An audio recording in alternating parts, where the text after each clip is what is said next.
Alors l'objectif, c'est tout d'abord de diffuser les principes de gouvernance énoncés dans le cadre pour la réforme de la sécurité de la CEDEAO.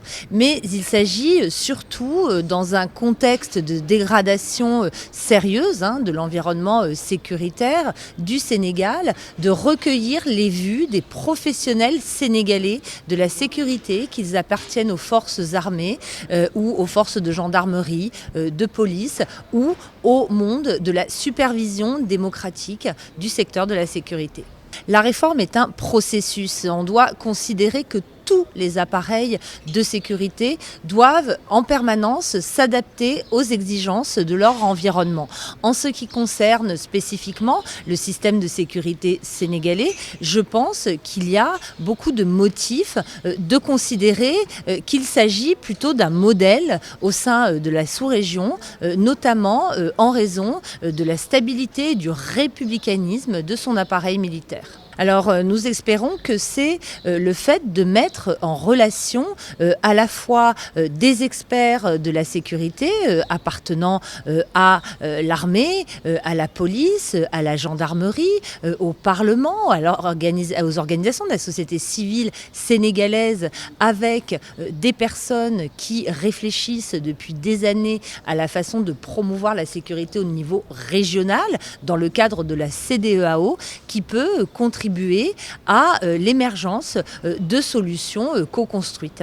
La réforme revient sur les concepts d'efficacité, d'efficience, de contrôle gouvernemental, mais surtout d'attitude. Attitude des forces de sécurité face à leur population.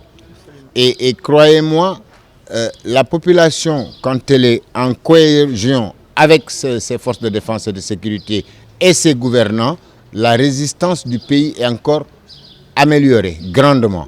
En revanche, s'il y a des ruptures à ce niveau, ça donne des lignes de clivage qui sont exploitées pour vous déstabiliser ou pour transporter la menace chez vous. Voilà.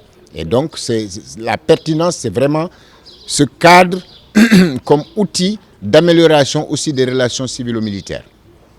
Si je puis me permettre d'ajouter quelque chose au propos du colonel Diouf, l'armée sénégalaise, à mon avis, a beaucoup à prendre justement à ses homologues de la sous-région en raison de son histoire et des relations de confiance qu'elle a su construire, en effet, avec les populations du pays. Peut-être dernier point, dire que c'est quand même un projet sous-régional. Nous avons un projet pilote qui a commencé en Guinée-Bissau, qui s'est poursuivi en Gambie et qui est aujourd'hui au Sénégal. Maintenant, les leçons apprises vont être diffusées dans les autres endroits. Et African Security Sector Network travaille dans le cadre de ce projet EPSAO, financé par GIZ, Union européenne et avec la CEDEAO.